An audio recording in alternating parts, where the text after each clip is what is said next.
Hey guys, Enigmatic Mr. L here. I recently made a video going over what I found to be personally the most annoying Fire Emblem bosses, so this time I'm going to do the opposite. Looking at Fire Emblem bosses, which all the characters and stories like really hype up to be powerful, but then they don't live up to that.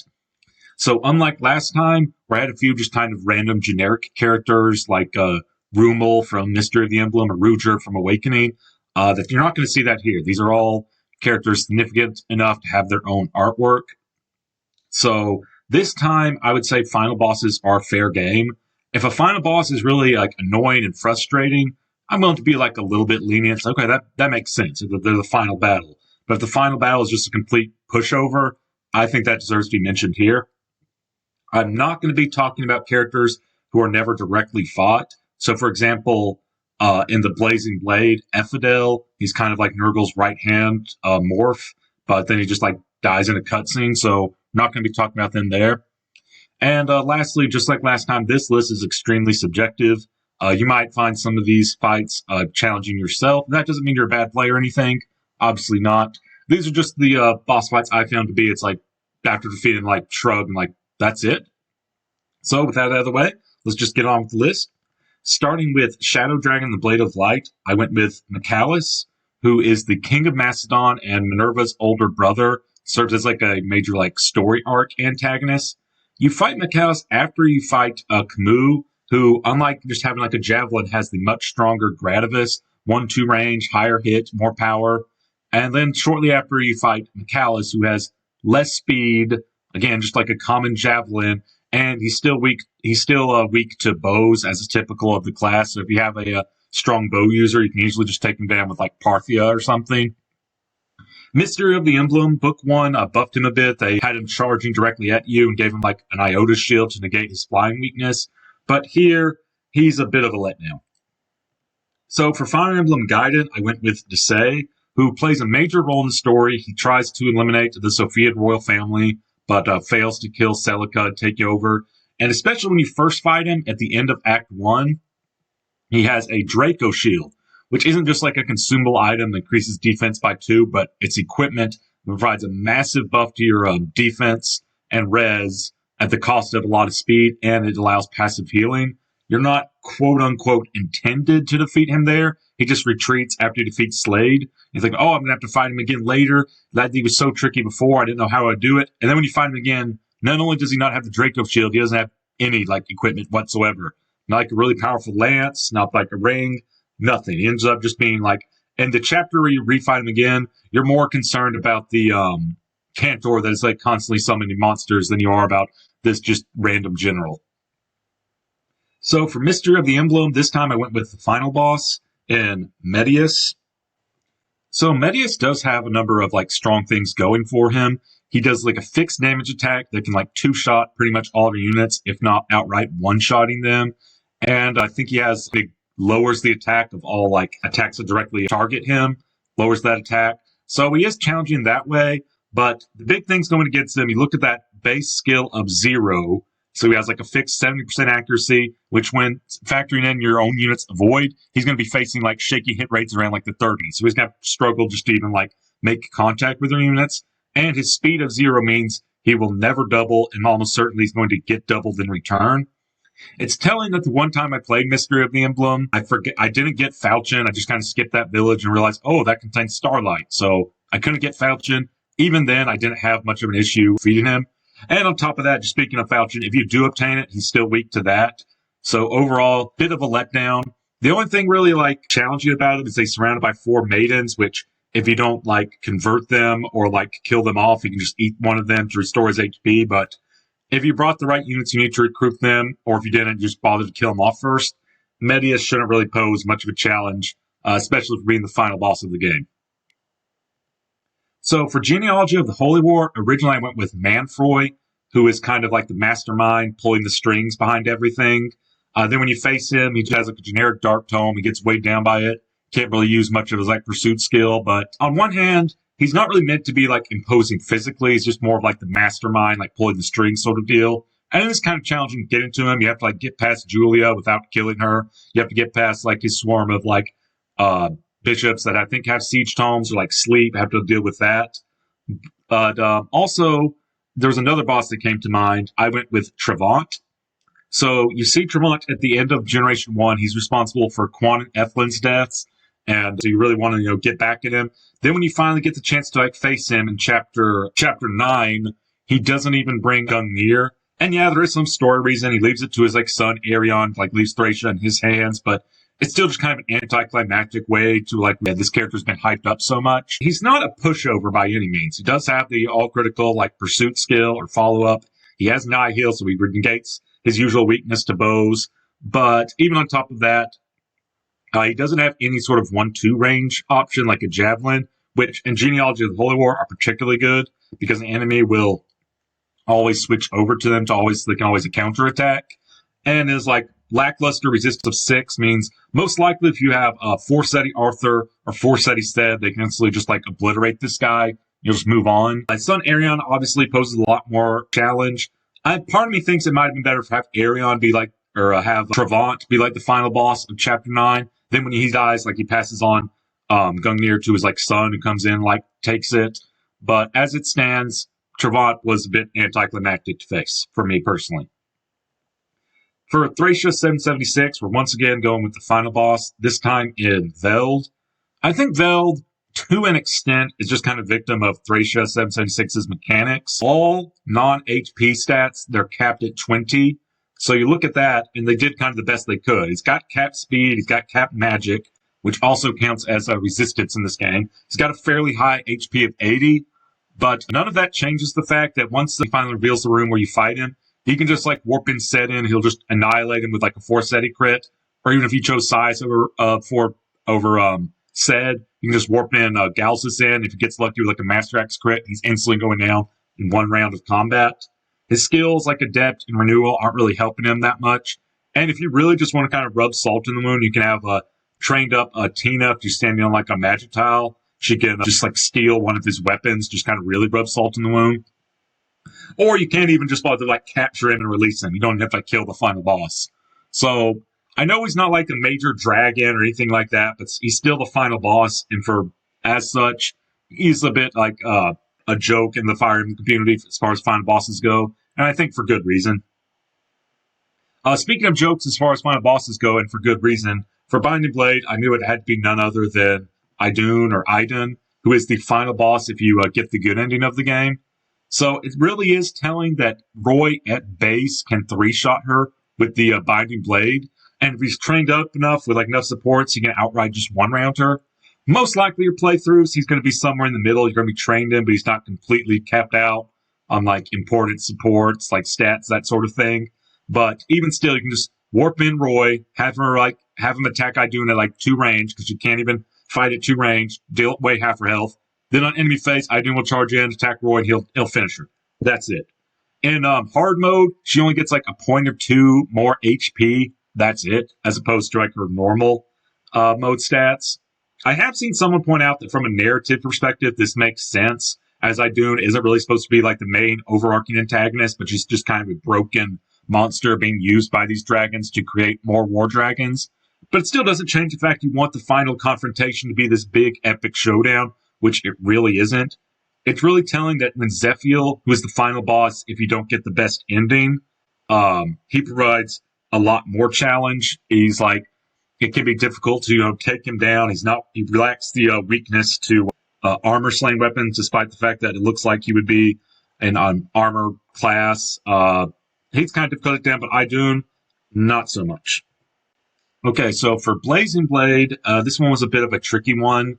Originally, I had Vida on here because she shows up, and yes, she has really powerful stats, but she doesn't actively charge and fight you. It's a defend map, so she kind of shows up, scares it for a while, then leaves. But one, she's not really hyped up throughout the previous game. I think that's the first time she's mentioned. Maybe she has a brief appearance beforehand. And two, if you do try to fight her, she definitely is challenging. You're not quote unquote again supposed to intended to fight her.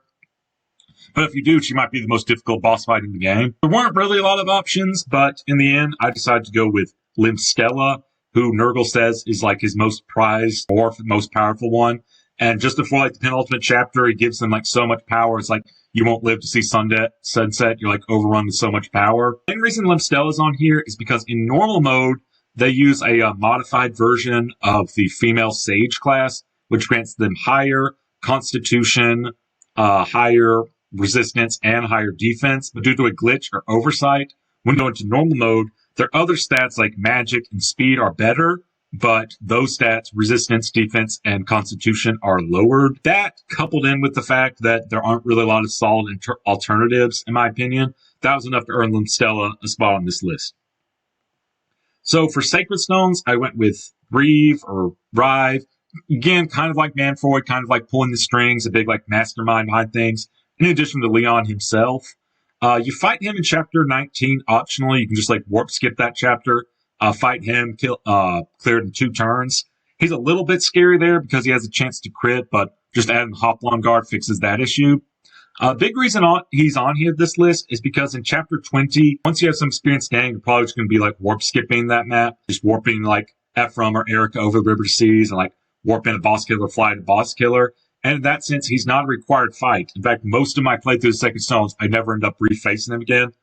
I'll clear chapter 19 in like 2 turns, like warp skip Seth over there or some other strong, powerful unit. Then in chapter 20, he just kind of stays there, sits there and like does nothing, which is really anticlimactic. Like his stats, it's not like, I don't even know how tough he would be to fight normally, because I don't remember like the last time I fought him, but they don't even really matter. In fact, I think in Japanese he was tougher, but the fact they nerfed his stats didn't really hurt anything. He's not in on your like main beaten path if you're warp skipping, which is what I imagine most players will do like on subsequent playthroughs. So for Path of Radiance, I went with Ashnard. Now, at first glance, Ashnard seems like a very questionable choice here. He has all the makings of a strong, powerful boss, like especially the final boss. He's got solid stats all around. Only 6 characters can outright damage them, and at most, you can only have 3 of those characters on any given playthrough, since Ina and Nasir are mutually exclusive, and you can only call in one of the Goose Royals of Nasala, Tabarn, and Gifka. After like a set amount of turns, he will start charging you, like, oh, you want to take the fight to me? I'll just take the fight to you, which can really catch you off guard. My first playthrough Path of Radiance in normal mode, so this isn't even hard mode, I got Nasir, I defeated the Black Knight, and granted, he was wearing a Demi Band, but when I sent Nasir in to fight Ashnard, he dealt 0 damage. I was like, this must be more like the characters that can help you fight Ashnard if your Ike's RNG screwed. It's like, this is what I'm dealing with here. But the main reason why Ashnard is on this list is 2 words. Wrath, Resolve. That is a very powerful skill combination, which, aside from Tyrannia, who has Resolve naturally, it's really only available for the last 2 chapters. But when you do have it, it is extremely powerful. It just turns Ashnard into a complete joke. Like, he'll fight you, he'll Ike, it gets him down to like under half health. Ike will double him, crit at least one of the 2 rounds, and just instantly annihilate Ashnard. And then even when he activates his second form, it's like, okay, call in help. And it's like, okay, it really doesn't matter because I've called in Tabarn, I've called in Gifka, and because they don't have 1-2 range, I just have them move as far away from Ashnard as possible, only leave Ike in Ashnard's range. And then again, same verse as the first, Ashnard will fight Ike, get him down below half health, and Ike will just completely knock him out. Yeah, you could say that there are alternatives here because a first-time player might not have Wrath Resolved and might go with Ether, which in that case, Ashnard, he definitely wouldn't qualify for this list. I might go with someone like Oliver, who's kind of like a major story arc antagonist, but aside from like having high luck, he's fairly easy to take down. Or Patrine, who is one of the 4 generals of Dane, but just uses a flame lance, and despite having high magic for a paladin, it's still not that impressive. You have like a mage with high resistance, you can take her down fairly easily. But knowing the Wrath Resolve combination, that's why I went with Ashnard here. For Radiant Dawn, I went with the Black Knight, who went from being, I think, the most annoying fight in Path of Radiance to the most anticlimactic fight in Radiant Dawn. The main reason he's on this list is because he is weak to the hammer. Now, from a narrative perspective and a gameplay perspective, this does make sense to an extent. The Black Knight mentions that his like blessing on his armor has worn off since like the years following Path of Radiance, so he's still extremely strong, but he's not like only weak to a Ragnell. And from a gameplay perspective, it is possible your Ike got like speed or strength screwed, or you haven't been training him, or he played on 0% growth, so you need like some way to be able to hold your own against him since Ike needs to go 1v1. But it still doesn't change the fact that, like, just in terms of gameplay, it's really anticlimactic way to end this. I think in the last mode, it might have been hard mode. I can't remember, but I had Ike attack with the hammer. He didn't quite knock out the Black Knight, but then the Black Knight just attacked from one range, and they still cleared that map in one turn. Very anticlimactic way to deal with this. It's also just the fact, like, looking at his stats, this time Eclipse literally does nothing because Ike gets Nihil as a class skill when he's promoted to Vanguard. Even if you go with Ragnell, this fight isn't too difficult. In fact, the most difficult part about this fight might be if you want to have the rest of your army fight the rest of those troops and get that Wishblade. You don't want to end the map too soon. And that's really telling of what kind of boss fight this is. So for Shadow Dragon, I went with Garnuff, another one of like masterminds behind the operation trying to resurrect Medius.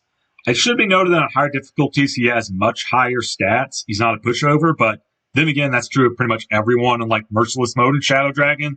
So I had to like stretch a little bit here.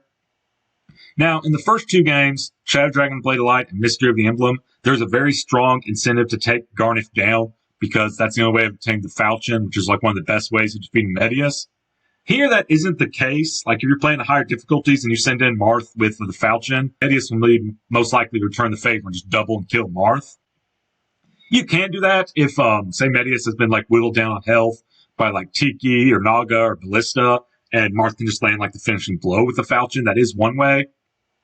But if you don't get the Falchion and you don't get Tiki, you unlock a Paralog or you get Naga, who is honestly, like, just a stronger version of Tiki. So there's an incentive just to intentionally not get the Falchion here, intentionally not fight him. But even if you do, like, want to fight him, you get the Falchion or you recruited Tiki. So with or without the Falchion, you're not going to get Naga. I find that, like, generally most reliable strat taking down Medius is warp Tiki or Naga in, attack Medius. Medius will kill them. Then you just use your Alm Staff to resurrect them, warp them back in to finish the job. Even if you just want to fight Garnuff and you don't want to just completely bypass him, if you have, like, a trained mage with Starlight, he doesn't really provide much of a challenge. He does have his, like, double gangers, but it's easy to tell them apart. You can just use the item that damages everyone. They won't damage the real thing. Not that tricky to take down, which is why he's going to spawn in this list.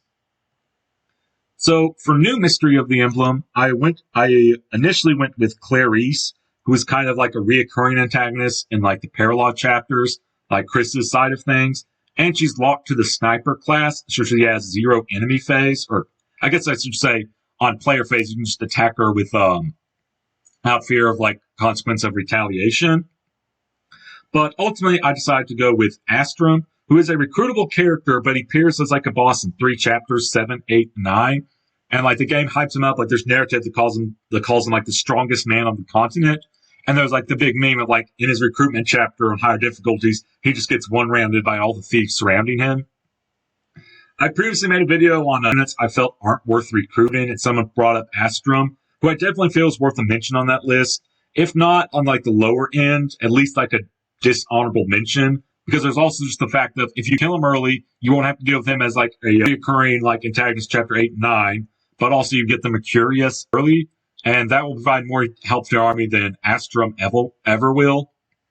So, strongest man on the continent, although he gets like most of that fame just from wielding the Mercurius, just makes him really underwhelming in my opinion.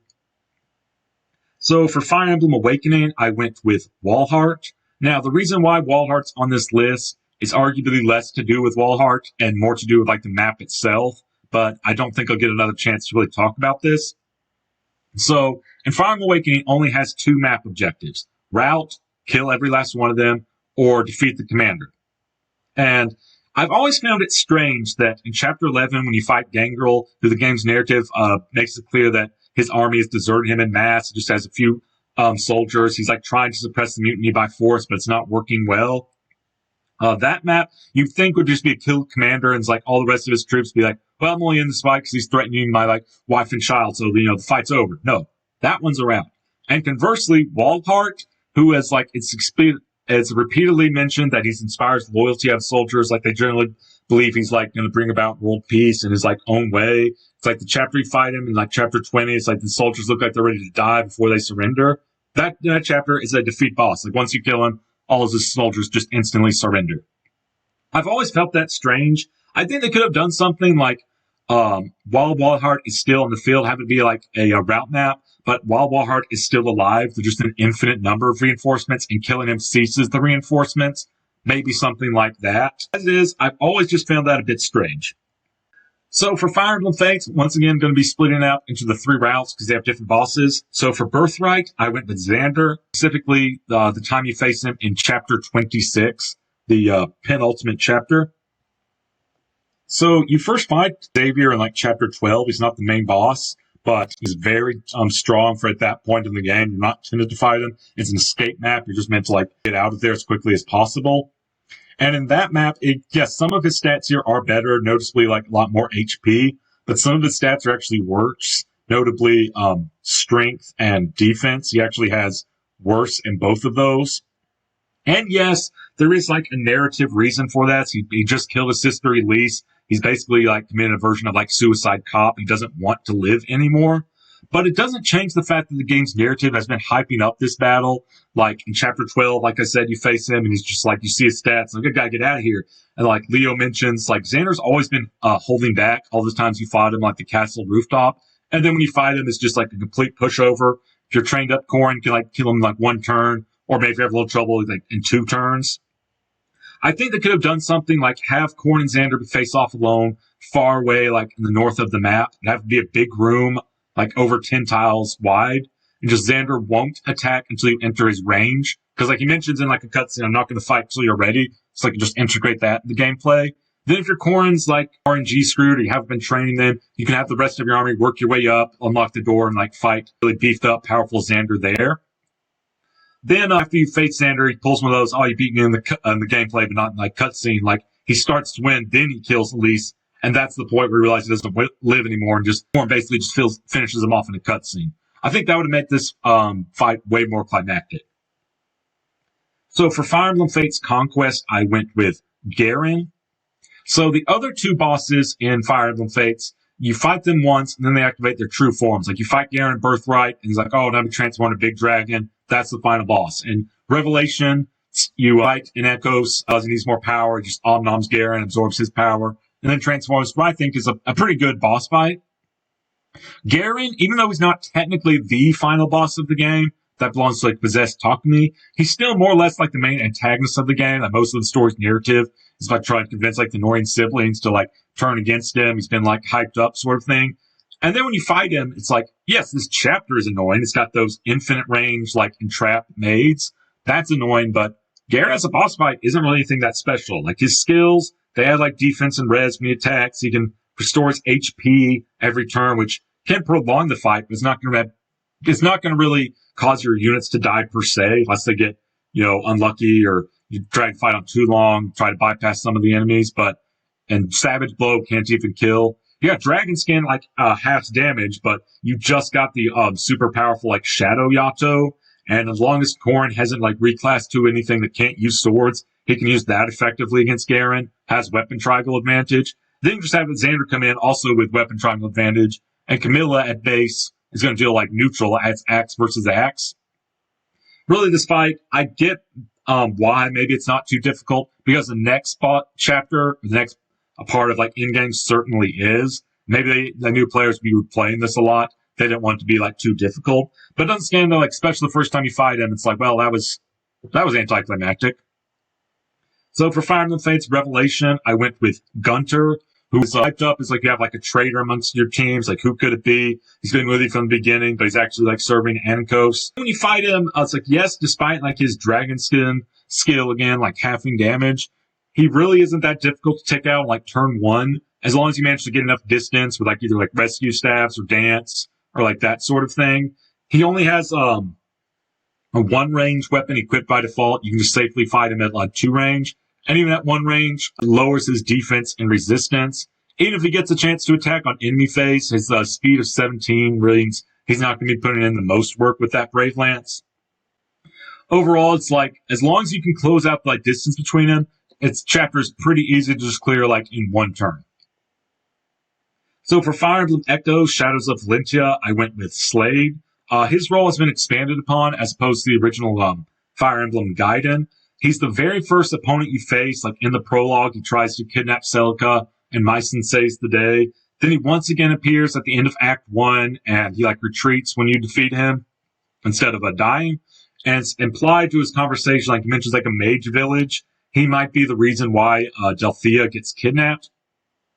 Then finally, when you fight him again, when he defects to Rigel, you fight him like sometime like when Alm's invading like Rigel's forces. He's a gold knight. He's in the like highest tier class, but he doesn't even have any like special weapon.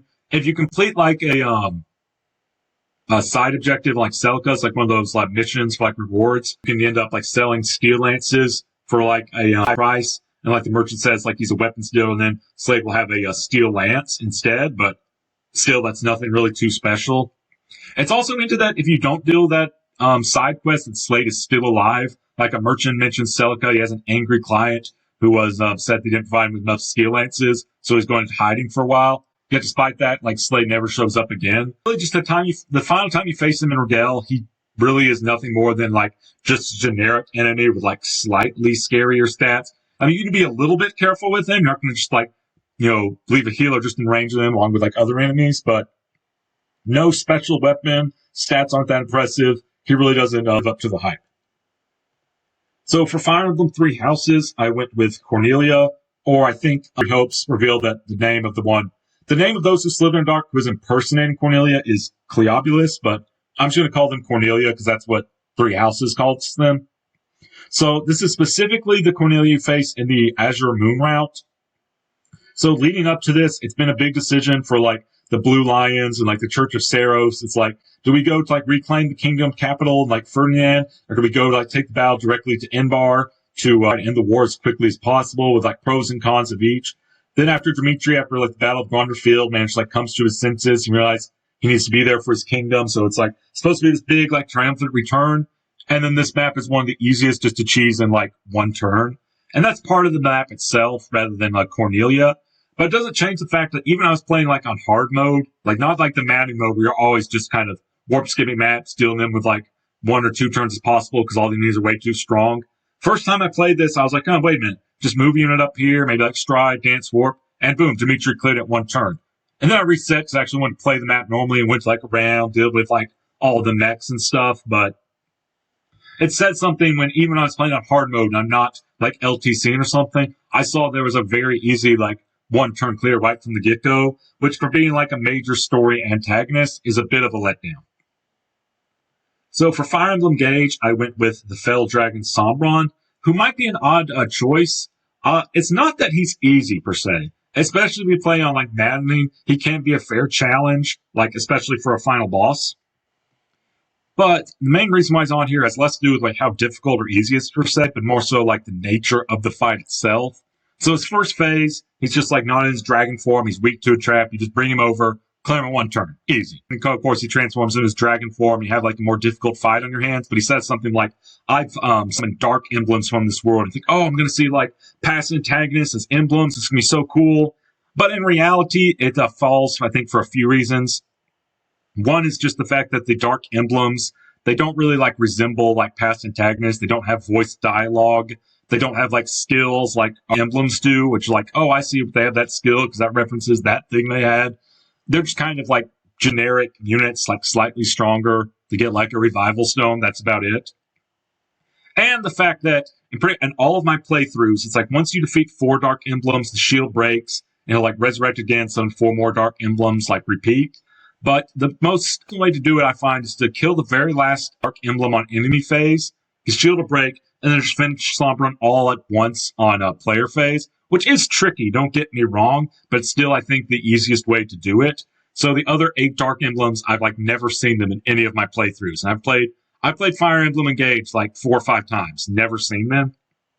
I think this boss fight could have been so much cooler if it was just Sombron, and there are no like generic regular enemies, but just like 12 ultra powerful like dark emblems, like 1 revival stone each, and you have to defeat like all 12 of them before Sombron takes any damage, not just like less damage or reduced damage. And yeah, I do know that would have taken more development time to like really make the dark emblems like special, like their stats, their abilities, like notably their appearance. But according to fairly credible leaks, this game was finished for like a year or 2, maybe like a couple of years. it was like sitting on a shelf. They had development time that could have like just made this boss fight, I think, a lot more interesting. And that is my list. As always, thank you so much for watching. Any of these bosses you feel that they're not really anticlimactic because they were meant to be a complete pushover, or any of these boss fights you find out to be like challenging yourself, or any boss fights you think that are anticlimactic that I didn't mention, please feel free to let me know in the comments below. This is Enigmatic Mr. L, signing out.